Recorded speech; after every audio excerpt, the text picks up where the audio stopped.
ठीक है, तो ये हो गया। अब आपने ऑब्जेक्टिव निकाल लिया, अब आप पहुंचे। अब सवाल है आपका व्यक्तित्व कैसा है, आप किस प्रकार से किसी बात को कहते हैं। तो उसके लिए अगला पेपर होता है मेंस का एग्जाम, मुख्य परीक्षा, जहां आपको लिख कर अपनी बात कहनी होती है। और जब हम लिखते हैं तो हमें एक चीज की सबसे बड़ी जरूरत है राइटिंग के लिए। तुम्हें सबसे पता सबसे बड़ी क्वालिटी तुम्हारे अंदर क्या होनी चाहिए? राइटिंग के लिए सबसे बड़ी क्वालिटी क्या होनी चाहिए तुम्हें पता है? कौन बताएगा? कौन बताएगा?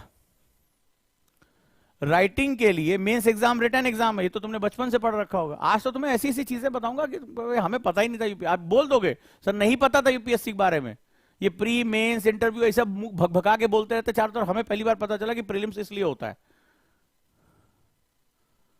ठीक है। और यही कारण है कि जब 3-4 साल गुजर जाते तुम कहते हो यार हमारा सिलेक्शन नहीं होगा ही नहीं, तुमने स्टार्टिंग ही गलत कर दी है। अब बताओ रिटन एग्जाम के लिए सबसे बड़ा गुण क्या होना चाहिए? वो किसी ने लिखा speed and content, wonderful. Speed and content मतलब बिजली की फ्लैश की तरह लिख दे, कागज में आग लग जाए इतनी तेज लिखे। और बताओ शब्द संग्रह, मतलब जाएंगे और लिखा के कालिदास की तरह एकदम संस्कृत के श्लोक पे श्लोक दबा के रख देंगे, एक नई रामचरितमानस पैदा कर देंगे। चलो और बताओ रॉन्ग एंड राइट एनालिसिस, ये देखो केस सिंह लिख रहे हैं, मतलब वहां जाके आप ढूंढोगे कि ये रॉन्ग है ये राइट है, मेंस के एग्जाम में सही है, वहां तुमसे लूडो खिलवाएंगे। एक लिख रही है डेप्थ एंड स्पीड, शगुफ्ता लिख रही है, डेप्थ चाहिए, गहराई में जाएंगे, वंडरफुल। और गहराई क्या होती है नॉलेज की, हमें तो आज तक नहीं पता चला। मैं रोज इतना पढ़ता हूं फिर भी लगता भी मुझे कुछ आता ही नहीं ज्यादा, पता नहीं नॉलेज की गहराई किसे कहते हैं। एक लिख रहे हैं थॉट मैपिंग चाहिए सही कह रहे हो बहुत सही जा रहा है।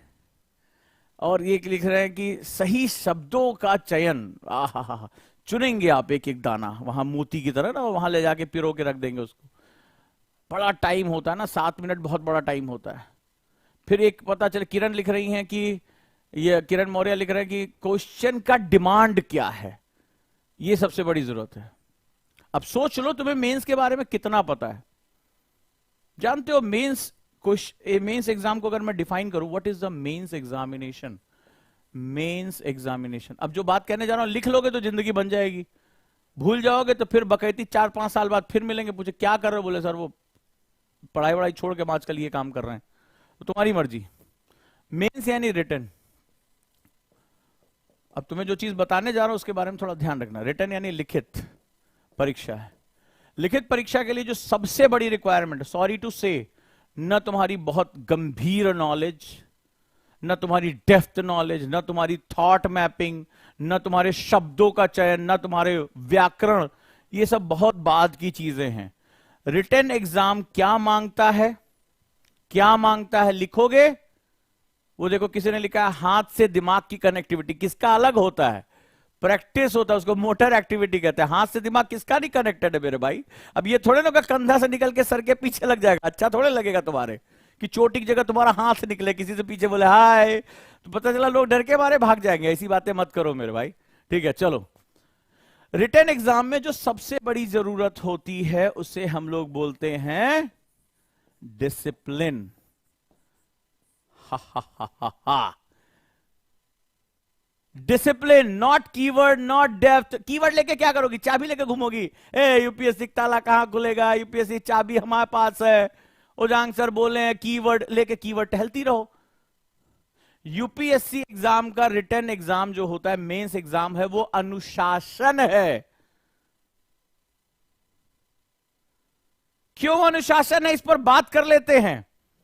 समय, शब्द यानी वर्ड्स, सब कुछ सीमित होता है। 150 वर्ड में आंसर लिखना है। क्यों कहा गया 150 वर्ड में? अनुशासन है। 7 मिनट में एक आंसर करना है। क्यों कहा गया? अनुशासन है। जब तुम्हारी सीमाएं बांध दी जाती हैं, लिमिट्स तय कर दी जाती हैं, तो उस चीज को डिसिप्लिन कहते हैं। अभी तुम्हें यही नहीं समझ में आया? कीवर्ड लेकर क्या करोगे? घूमोगे, ए हमारा चाबी है, ताला कहां है यूपीएससी का? शब्दों की गहराई लेके पत्थर लेके बैठ जाओगे क्या उसमें? शब्दों का बड़े बड़े भारी भारी सरगम। मैं करता हूं विश्लेषण आज मुख्य परीक्षा का, हे एग्जामिनर, हे तात, दे दो मुझे अच्छे नंबर। तो वो तुम्हें द्रवित होकर नंबर दे देगा। तुम बड़े बड़े व्याकरण का इस्तेमाल कर रहे हो। लौह पथगामिनी से आया हूं रेल लिखने की जगह, तो वो क्या होगा, अरे बाप रे लौह पथगामिनी यूज कर रहा है, वो अपने दांत किटकिटाएगा क्या तुम्हारे लिए? मारेगा थप्पड़, बोले 2-3 साल बाद आना आराम से। मेंस की परीक्षा अनुशासन का नाम है, और सोचना इस बारे में जो आज मैं बात कर रहा हूं, अनुशासन डिसिप्लिन का नाम है। Discipline in your thought. तुम अभी किसी भी जो है बकैत से पकड़ लो, मुखर्जी नगर में जो बत्तरा पे बैठते हैं चाय के गिलास लेके, भारत के विदेश नीति ना एस जयशंकर हो नहीं रहा है, ऐसे थोड़ा किया जाता है। देखो अमेरिका के पास चला गया है, रसिया के पास चला, उनसे पूछो, घंटों तुमसे रशिया और यूक्रेन पता नहीं क्या करते रहेंगे, जाके बात करो उनसे। अबे ऐसे थोड़े ना होता है। अबे इकॉनमी मोदी जी का बस का नहीं है। अबे इकॉनमी में रिजर्व बैंक ऐसा करे वो वैसा करे, निर्मला सीतारमण चाहिए जीएसटी खत्म कर दे एकदम दबदबा के, गरीब आदमी भला करे तब निवेश आएगा। ऐसे बैठ के 2-2 घंटा जब तक वो चाय चाय दो, ए मिश्रा चाय दो तनी एक और यार, कोई जूनियर मिल गया, अभी पैसा ये दे देंगे भाई, अभी नए आए हैं इनको ज्ञान बहुत जरूरत है। वो 2-2 ढाई घंटा बैठ के बतियाते रहते विदेश नीति पर, अर्थव्यवस्था पे। ज्ञान की कोई कमी थोड़ा ना पड़ी है, 4-5 साल से वो साधनाएं कर रहे हैं। भारत की पूरी कैबिनेट उनको फोन करती है रात में कि आप बताइए क्या किया जाए। बुरा मत मानेगा लेकिन यही सच्चाई है। तो क्या करोगे उस विस्तार का लेके?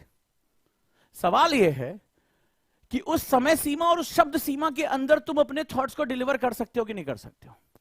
और जब किसी चीज को सीमाओं में बांध दिया जाता है, यानी अब मैं जो बात कहने जा रहा हूं, जब किसी बिहेवियर को किसी रूल में बांध दिया जाता है उसको अनुशासन कहते हैं। 2 शब्द हैं, अनु और शासन। शासन मतलब रूलिंग होती है, यानी नियमबद्ध, नियमबद्ध उसके अनुसार होने वाला आचरण अनुशासन कहलाता है, डिसिप्लिन कहलाता है। एग्री करते हो इस बात को? जैसे हमारे जीवन में कहा जाता है इतने बजे सो के उठना, इतने बजे खाना खाना, इतने बजे पढ़ना, इतने बजे ये काम करना, अनुशासन हो गया। बुरा लगता है लेकिन अगर करते हो तो आउटपुट अच्छा आता है। जैसे हम गुरुकुल में करवा रहे हैं तो अनुशासन हो गया। तो मेंस क्या है? अनुशासन है। पहला प्रीलिम्स समझ में आया? प्रीलिम्स क्या है?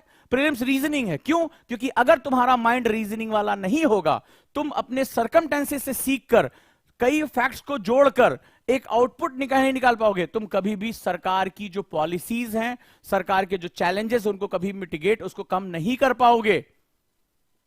लेकिन क्या रीजनिंग माइंड से तुम्हारा काम हो जाएगा? नहीं होगा। क्यों? क्योंकि तुम्हें जीवन में अनुशासन चाहिए होता है। जब लबासना जाते हो ट्रेनिंग के लिए तो उसमें क्या होता है, बड़े गोलू गोलू बच्चे से गए हैं, बहुत गोलू गोलू, एकदम गोल चौपी चौपी से, एकदम तो पेट वेट निकाले हुए, जिंदगी में कभी एक्सरसाइज नहीं की, कभी डांस नहीं किया, तो सब गोलू पोलू से पहुंच गया, कोई दुबला पतला पहुंच गया। तो उसमें क्या होता है, जैसे लबासना तुम जाते हो ना, सबसे पहले करिकुलम आ जाता है। सुबह 6 बजे उठना। वो जो रात में रोज 3 बजे सोता था उसको बोला 6 बजे पहुंचना है। बोला मैं नाइट बर्ड हूं। बोले तुम्हारी चिड़िया उड़ा दे, तोते उड़ जाते हैं लबासना में आके। 6 बजे सुबह पीटी ग्राउंड में, और ये बाकायदा पीटी की ड्रेस पहन कर आनी। ये भी नहीं कि कुछ भी ऐसे खजुआते हुए लोअर पहने, बनियान पहने, सर पहली बार उठे पीटी करने, नहीं नहीं नहीं, नहीं। बाकायदा पीटी की यूनिफॉर्म, और वहां पर पीटी ट्रेनर अटेंडेंस ले रहा है। लेट हुए, सजा, 2 चक्कर मार के आओ, तो आई सारी नींद उड़ा देंगे हम, सारी नींद उड़ा देंगे। फिर उसके बाद सोचे पीटी, अब पीटी वीटी कर लिए बदल, तब तक पता चला अगला शेड्यूल आ गया। कौन सा? चलिए क्लास का टाइम है। यूनिफॉर्म फिर चेंज, तैयार होके बाकायदा शेव करके बिल्कुल जो है फॉर्मल्स में, इस असाइनमेंट के साथ यहां इस लेक्चर हॉल में पहुंच रहा है। पहुंच गए, लेट हुए तो वहां ऐसी तैसी। फिर उनका टी ब्रेक का टाइम फिक्स है कि इतने बजे टी ब्रेक मिलेगा, इतनी देर का होगा। फिर लेक्चर हॉल में, वहां से निकले, अब बोले यार बहुत भूख लगी है, हमें मनोहर चलो खाना खाए पेट भर के यार। ना ना ना ना ना, हॉस्टल जाइए, वहां पर फिर यूनिफॉर्म चेंज करिए और खाना खाने की यूनिफॉर्म पहनिए। अगर उसके बिना चलेगा तो आपको वहीं से वापस कर देंगे, चलो जाओ। फिर वहां से खाना खा के बोले आ यार अब थोड़ा तान के सो, फिर आपको क्लास के लिए टाइम, फिर तुरंत आप कपड़े बदलिए और फिर खाना खाने पहुंचिए, वो पढ़ाई के लिए। वहां से निकले फिर शाम को एक्टिविटी क्लास, स्पोर्ट्स क्लास में, तो उसकी भी अलग ड्रेस है। ये नहीं होता कोट वोट पहन के एकदम डिस्को डांस करते, ना ना ना। फिर उसके बाद रात में खाना खाने के लिए फिर यूनिफॉर्म चेंज करिए। क्यों कर रहे हैं? पागल है क्या वो? तुम अब तो बोले हम तो आईएएस निकाल दिए। बोले आईएएस निकाले, आईएएस बने थोड़े ना हो। आईएएस व्यक्ति नहीं, व्यक्तित्व का इम्तिहान होता है। तो अनुशासन होता है, इतना प्रैक्टिस वो कराते हैं कि धीरे धीरे वो बिहेवियर चेंज हो जाता है। तो अनुशासन जो होता है ये बहुत इंपॉर्टेंट फैक्टर होता है. सो मेंस का एग्जाम बेसिकली अनुशासन का एग्जाम है. और क्यों कह रहा हूं, जिनने बच्चों ने मेंस दिया होगा, अगर वो यहां सुन रहे हैं, तो सिंपल सा एक फैक्ट दे रहा हूं. 25 क्वेश्चन आए मेंस के, सिलेक्शन क्यों नहीं हुआ? नॉलेज थी सर, 15 क्वेश्चन अटेम्प्ट कर पाए सर, खाली 16 क्वेश्चन अटेम्प्ट हुआ, only 16 question I have done sir.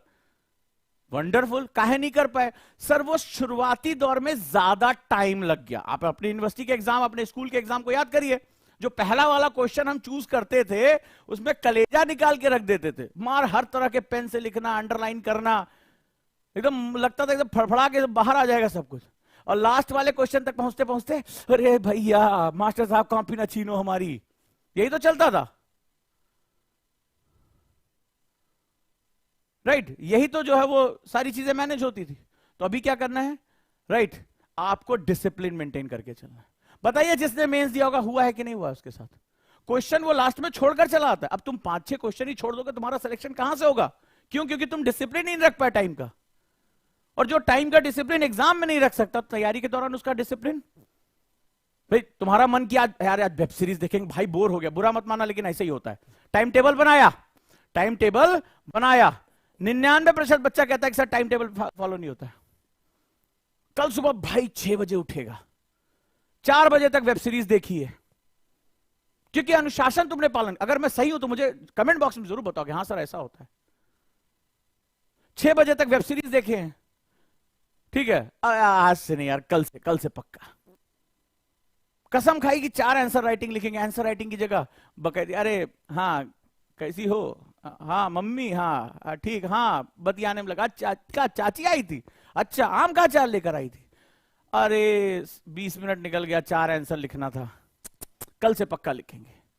तो तुम देखो कि तुम अगर आज फेल कर गए हो, अगर आज तुम सक्सेसफुल नहीं हो, चाहे बोर्ड के एग्जाम में, चाहे यूनिवर्सिटी के एग्जाम में, तुम देखना उसका सबसे बड़ा कारण है अनुशासन का पालन ना करना, डिसिप्लिन्ड ना होना. तुमने भी टाइम टेबल बनाया था, तुमने भी टॉप करने के सपने देखे थे, तुमने भी कसमें खाई थी, तुम्हारे अंदर भी आग लगी थी, लेकिन वो सब कुछ फूंक के तुमने खत्म कर दिया, क्योंकि तुम कभी भी अपनी डेली लाइफ में डिसिप्लिन्ड नहीं रहे हो.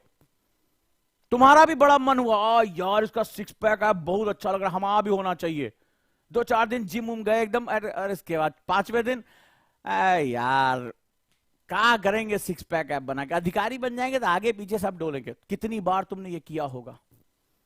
4 दिन 5 दिन एक्सरसाइज की, अरे यार कुछ हो नहीं रहा है यार, वजन कम ही नहीं हो रहा है, बॉडी साडी कुछ बना नहीं रही है. प्रोटीन शेक लेकर आएंगे, उसको पिएंगे, सुने प्रचार में देखेंगे एकदम जैसे डोला बाहर फेंक देता है भम्म से. इस तरह की आप बातें करते हैं. You are not discipline sir. So mains examination is all about discipline, because officers बहुत डिसिप्लिन्ड होते हैं, क्योंकि डिसिप्लिन आउटपुट देती है. If you want to increase your productivity, अगर आप अपनी उत्पादकता बढ़ाना चाहते हैं एक दिन में, आपको डिसिप्लिन होना ही पड़ेगा, क्योंकि डिसिप्लिन आपको बताता है क्या करना है और उससे ज्यादा आपको बताता है क्या नहीं करना है. एवरीबडी हैज टेम्पटेशन, एवरीबडी, लालच सबके अंदर होता है, यार थोड़ी देर आराम कर लें, वेब सीरीज देख लें, लेकिन डिसिप्लिन पर्सन कहता है ना, इट्स नॉट फॉर, इस टाइम नॉट फॉर लग्जरी. ये पढ़ने का टाइम है, पढ़ने बैठेंगे. ये काम करने का टाइम है, काम करने बैठेंगे. ये स्पोर्ट्स का टाइम है, स्पोर्ट्स करने बैठेंगे.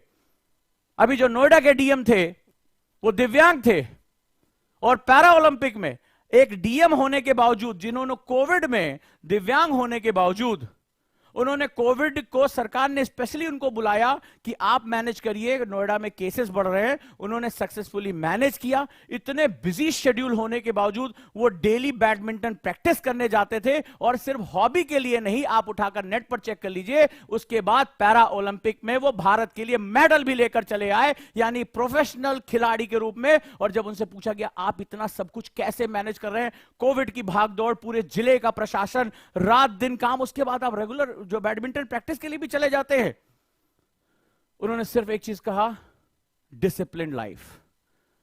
माई कीवर्ड इज डिसिप्लिन लाइफ. मैंने जो है, मुझे क्या चाहिए और क्या नहीं चाहिए, यह हर समय मेरा तय होता है. So mains is not about finding the keywords, it's not about the thought mapping, it's not about the depth of your knowledge, it's not about the vocabulary, it's all about the discipline. Because mains में तुम्हारा पूरा व्यक्तित्व आकर जुट जाता है. If you are discipline your daily life in your every behaviour, तो अगर तुम दैनिक जीवन में अनुशासित हो तो तुम अपने व्यवहार में ऑटोमेटिकली अनुशासित हो जाओगे. अगर तुम बकैत हो, जैसे तुम्हें मौका मिला फैलने का तुम फैल लेते हो अमीबा की तरह, तो भैया तुम एग्जाम में भी फैलोगे. ये यूपीएससी पकड़ लेता है, ये यूपीएससी पकड़ लेता है. तो अगर बात सही हो तो मुझे कमेंट बॉक्स में बताइए. हाँ सर बिल्कुल सही, नब्ज पकड़ के बैठे आप, डॉक्टर साहब हैं, ठीक है, नब्ज पकड़ के बैठे हैं आप.